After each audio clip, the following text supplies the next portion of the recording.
Welcome to Coffee with Kate. I'm so excited to introduce Dr. Eric Widra, the CEO of Donor Options, and he's also one of the senior fertility doctors, also known as reproductive endocrinologist. Wow, that's a mouthful, at Shady Grove Fertility. So, Dr. Widra, thank you for being on the call today. Sure. I'm not the CEO of anything. I'm the medical director for Embryo Options, which helps facilitate embryo donation for people. Okay. Well, thank you for that clarification, and I'm super excited to have you on today. Thank you. So, I know that embryo donation is a scary topic for a lot of people to think about. Can you tell me a little bit about what it means? How would you define embryo donation? Sure. Many couples, after they go through in vitro fertilization, will have excess embryos, and we keep those frozen and save them for those families so that they can continue to build into the future. In many cases, however, they have more embryos than they want to have children and struggle with the decision about what do we do with these embryos that we have on ice, if you will. Okay. Traditionally, the options include simply discarding them, donating them to research, or keeping them indefinitely, but that's kind of not deciding. And so embryo donation is another way of giving people options for disposition of those extra embryos. And there's different ways to do it. They can donate the embryos to their fertility center saying, hi, I'm done with these embryos. Please use them to help other folks build their families. Or they can say, hey, I have someone I know, and do a known donation where those embryos are actually given to another individual or couple or family to help them with their family building. Okay. All right. So for those of you who are logging on right now, we are talking about embryo donation, and we have Dr. Eric Widra, the medical director for Donor Options, and also a fertility doctor at Shady Grove Fertility, who's sharing a little bit about that. So for those people who may think, well, fertility treatment is very expensive. I may spend upwards of $15,000 on one IVF cycle. Are donor embryos, is that a less expensive route to family building? It depends, Camille. It is certainly intermediate between doing nothing or very low tech treatment, which may not be an option for couples, and doing more expensive treatments like IVF or IVF with donated eggs. But okay. It is a very different approach, right? Because this is an embryo that was created from someone else's egg and sperm and already exists. And so there has to be a comfort level with that on the people who want to receive those donated embryos. But yes, compared to something like egg donation, it's considerably less expensive to do this. So how much on average would it cost for a family? In our program, the kind of the range for doing embryo donation is probably somewhere between $6,000 and $12,000, depending on how many treatments they need to go through and how many embryos we're working with. There's a lot of individual nuance there that's different from egg donation, because with egg donation, we work very hard to make sure we have donors that are optimal for the process. Whereas a donated embryo, we don't select ahead of time. That's the people who are donating those embryos are self-selecting. And so an embryo from a younger family or a younger woman may have a better chance than one from a little bit older. So there's a lot of variability there. But compared to the budget for egg donation, which may be $20,000 to $30,000 or more, yes, it can be much more cost effective. And so you made a point there. Everything depends on it's very situation specific. So let's say I decided I want to have a donor embryo. Would I potentially be able to say, and I like the profile of these two families, can I have both, can I use both embryos to try and conceive? Well, in general, when we're doing these types of treatments, we recommend putting back a single embryo because they are very good quality embryos and they have a very high probability of success. So we would take it sequentially. So you would have to choose, which you want to start with. If that didn't work, then yeah, we could go to another group of embryos or an embryo from a different donor. But in general, we help the recipients choose one donor family to start with, and then move on from there. And you said that these are good quality embryos. So do you only take embryos from families that have successfully conceived and delivered a baby? So would I already know there is a child that has resulted from this cycle? The answer is generally yes. Most people are donating embryos because they've already had children and are finished. I guess it's possible that someone could maybe get pregnant naturally or something like that and want to donate embryos they have.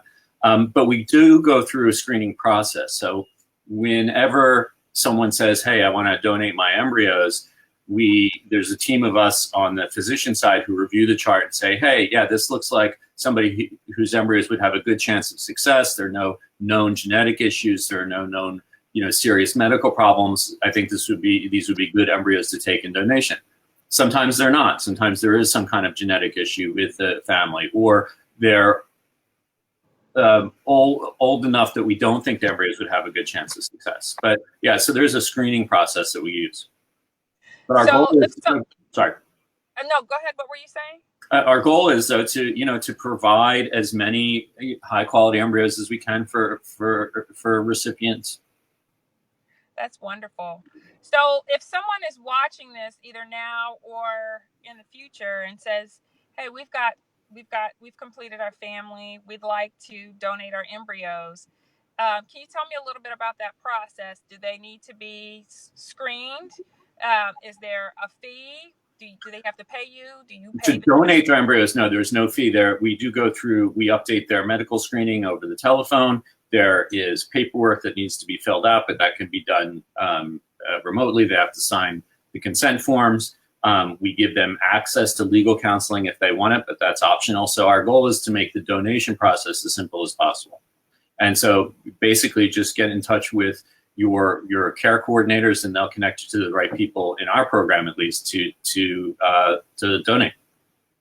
And is this just a Shady Grove donor, or is this open to anyone from any clinic who may say, I'd like to donate my embryos? So currently there's no national network for donation of embryos that I'm aware of. So each clinic makes its own decision about whether they participate in embryo donation or not, and set their own criteria for which embryos they take and how they evaluate the recipients. It's certainly possible that, through through tools like Embryo Options, which helps to facilitate this, that there will be a network later where embryos will be available throughout the country to recipients. And so if so the family does not have to pay anything, but do they receive any type of compensation? And also, is the donor family allowed, are they provided information on the family that ends up taking the embryos so that they could check in and say, did this result in a birth, or, kind of what is the connection, if any, that's made between the donor and the recipient? So it's, unless it's a two individuals or families who come together and say, hey, I know this person, I know that person, I want them to have their embryos, which is known donation, it's meant to be anonymous. So the answer to the first question is there's no compensation to the donors, other than they don't pay the storage fees any longer. Yes. And they give up the right to know what happens. Okay. So it is meant to be donation, meaning you give it up and we help other people build their families, but you don't get to know what happens.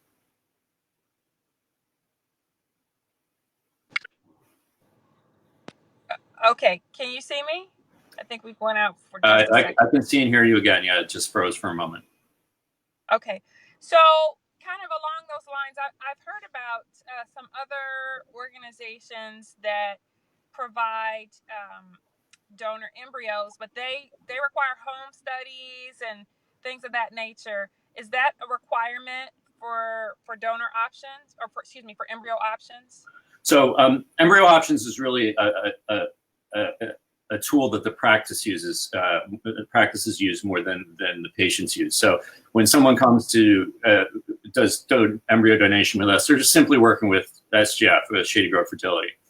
No, we believe, and the ASRM, the American Society for Reproductive Medicine, has clearly stated that embryo donation is not adoption, that you do not need to have the same legal and social mechanisms in place, which are very invasive and very costly. So this is considered donation, it's altruistic, and so no, we want to make sure that recipient couples are counseled properly, that they speak to a social worker or a mental health professional about what it means, just like we do for donor sperm or donor eggs or surrogacy. But we don't test them or evaluate them in that way for their fitness to do this. We want to make sure they're medically good candidates for it, that this is a technology that'll work for them, but that primarily requires having a normal uterus. So it's not a very high, not a high bar to hit medically. So they would go through a medical exam, I'm assuming the same type of screening and testing that any family with infertility would go through, or is it? It's pretty unusual. Can you hear me? I can, yes. I think I got your question.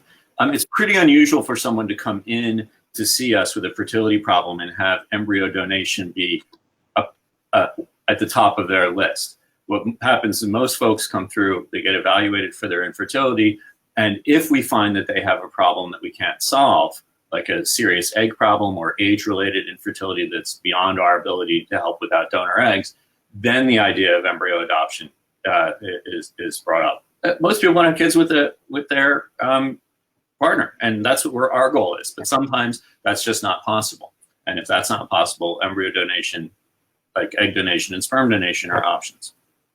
And is embryo donation available to anyone that would have a need for embryos? So, maybe if someone is not in a two-partner relationship, is it available to anyone who may have need of the embryo, or do you have certain qualifications for people to be able to participate in the program? Other than having, being a good candidate to get pregnant with an embryo transfer, and going through the normal workup and the counseling, no, we don't have any requirements in terms of your social situation in order to access any treatments that we have. Okay, that's excellent. So for kind of going to some of the questions that Kristen has prepared, and thank you, Kristen, for that. For those who are wondering, what is the difference between egg donation and embryo donation? Can you kind of describe that? Sure. So egg donation is used for women who are either are menopausal, meaning they don't have any more eggs left to work with, or are typically somewhere in their 40s where the quality of the eggs is very poor. And it sometimes strikes them in a younger ages where that once we go through a process of treatment, we learn that they have very poor egg quality or very poor egg reserve. And so at that point, the treatment options are egg donation, where the partner sperm are used to fertilize eggs from a young donor. Those embryos then become that couples or that patients, whether it's a heterosexual couple or using a sperm donor, those eggs and the resulting embryos are theirs. And so those embryos are genetically related to the male partner or the sperm donor, but not to the woman. And so those embryos are then transferred to initiate a pregnancy, and it's a very effective treatment for couples who have an egg problem. It's also commonly what's used in same-sex male couples. So they need both an egg donor, obviously, and they need a surrogate to carry the pregnancy, a second person. So they will often use egg donation with their own sperm to help create embryos for them to build their families. In the case of embryo donation, the embryos already exist and they're genetically related to the donor couple, whether that's a traditional couple or a sperm donor couple, or whether it's an egg donor couple. Those embryos exist, and so they'll have no genetic relationship to the recipient. Because they're already created, because they're already in the laboratory, because they're already frozen, the costs associated with going through the process are considerably less than with egg donation. Okay, so just kind of to summarize, for egg donor, the egg is donated from presumably a younger person or someone who may have a higher number of eggs to a couple, and they would use the sperm of the couple and the donor egg, or men who are either single or in same-sex relationships would use a donor egg, and they would conceive using their own sperm. And the embryo would be completely unrelated to the couple that would, or the person who would take the embryo and then attempt to get pregnant. So there's the genetics, and then there's also the cost. So donor egg is about how much per cycle? It depends how it's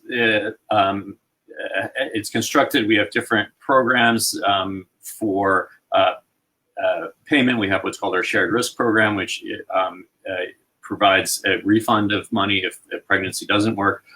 But the minimum to the maximum on egg donation ranges from about $15,000 to $17,000 to as high as $55,000. The average is probably around $30,000 to do egg donation. Now, that's to take it to its conclusion and have a child. Understood. And then you're talking $6,000 to $12,000 for embryo donation to the conclusion. Correct. So that it is considerably less expensive. Yes, but it's also a very different way of building your family, and it's not going to be right for everyone. Right. Absolutely. Absolutely. So for those people who may be open to having a child that is not genetically related, but who also want that experience of pregnancy, this seems like it would be a wonderful way to have that experience. Correct. And our initial experience with it has been great. We've had lots of nice successes and a nice steady stream of families who want to use this. And so, yeah, I think it's been a really nice addition to the care that we offer. That's wonderful. Okay, so is there any factor that would disqualify someone from being a donor or a recipient? So on the donor side, if they have medical problems that may have a genetic basis, we would probably exclude those. If we know that they're carriers of a specific genetic disease that puts that embryo at risk for disease, we would probably exclude that. We want to disclose the family and medical history of that couple to potential recipients. So, if there's diseases for which there's not a gene necessarily, but a strong inheritance associated with it, we might exclude based on that. Age would be another exclusion. So once the donor of the embryo is, over 39 or 40, that embryo is less likely to work. And so that's a relative issue depending on what we know about the embryos. So the bar to donate is relatively low, but we want to know what the family's story is so that we can disclose that to potential recipients. As far as being a recipient goes, yeah, the medical qualifications for being a recipient are pretty straightforward. You need to have a normal uterus that responds properly to hormones so that we can initiate and sustain a pregnancy. And while there are certainly many women who have pretty significant issues there, that's still a small minority of the couples we care for. Okay, all right. That's excellent. That's really good to know. All right, so how can someone become a donor? So someone becoming a donor is very straightforward. If you're a patient in our practice and you have frozen embryos that you're interested in donating, simply contact your care team, and we'll get you connected to the right people internally to discuss it. It's very straightforward. Simply say, "Hey, I'm interested," and the right people will be in touch with you. But these are only patients within our practice. So if you have embryos stored at another fertility center, you would need to work with your fertility center to see if they accept donations. Okay. All right. That's good to know.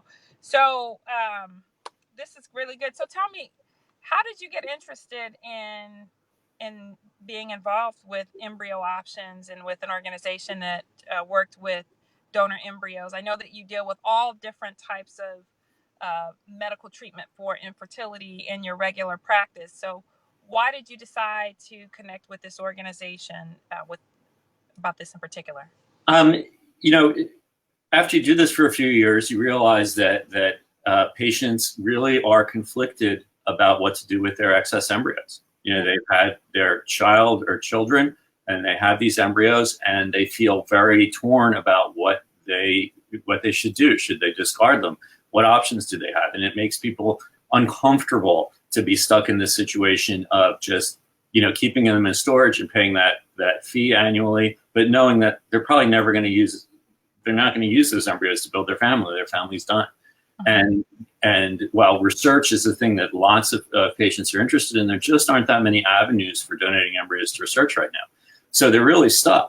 And we thought that, you know, giving families another option for what to do with their excess embryos would be beneficial. It's not a revolutionary thing. There's a relatively small number of donors and a relatively small number of recipients, but it does provide a new alternative, and it's been very well received by our community.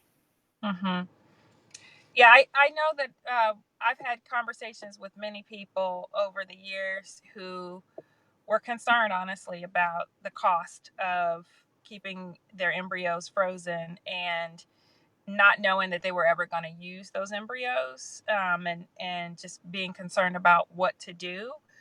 So do you all do is there a program where people can, you know, is there a show? Do you have some type of education, or are there support groups for people who are weighing their options?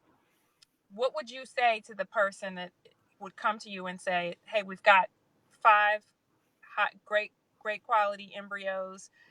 We're not sure we want to, or we can afford to keep paying the storage fee, but we're not sure that we're ready to make any decisions. What do you refer them, or how do you refer So and once again, this is only specific to our practice. Certainly. But what happens in our practice is patients have access to tons of educational material through our website, shadygrovefertility.com, about embryo disposition in general, whether that's donation or discard or donation to research.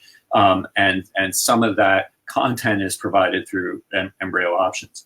And certainly if anyone, you know, who watches this webcast now or in the future is interested in learning more, that's the best place to start. You can do almost anything through our website, including make an appointment to come in and talk about it. So, and patients who have stored material with us have a login to Embryo Options so that they can initiate the process that way if their decision making is far enough along. I see. And are there any support groups, whether they be online or in person? Yeah, we offer a wide variety of support groups for individuals struggling with any aspect of the fertility journey, from, you know, what should I start treatment or not, to how do I decide what to do about, my embryos later. We work with a team of clinical social workers who provide everything from individual counseling, couples counseling, group sessions to address any of the emotional and psychological needs of our patients. That's excellent. That's really outstanding. So thank you for sharing about this. I've really enjoyed learning about this new organization that's presenting, I think, a novel solution to a long-standing problem. I know that I have colleagues who had children when my kids were born that have embryos that are frozen and that are still trying to think about, what do we do with this? The easiest thing, if you can afford to, is nothing, just continue with the status quo. But with limited resources and limited space, there may come a time where clinics are not able to continue kind of storing all of these embryos indefinitely. So I think this is a great solution and a great way to help people build families, and also a lot less expensive than some of the other alternatives. So kudos to you. Thank you. Thank you. Thank you for sharing your time and your talent. And, I hope that you have a wonderful day. So for those who have tuned in and who have joined us for lunch, this is Coffee with Kate, and the topic is embryo donation. We have Dr. Eric Widra, who is the medical director for Embryo Options and also a fertility doctor at Shady Grove Fertility. So as we talk about coffee, we always have a beverage that we're sipping on while we're chatting during this lunch chat and chew. Dr. Widra, what are you drinking right now? Just my daily dose of caffeine. Okay, and I'm drinking water. So I don't have my coffee cup, but thank you for joining us for lunch, and I appreciate you. Have a wonderful day. Dr. Widra, if you'll stay on the line for 1 second, Kristen will take us off of the line. Thank you for including me today. Oh, thank you so much. Just hold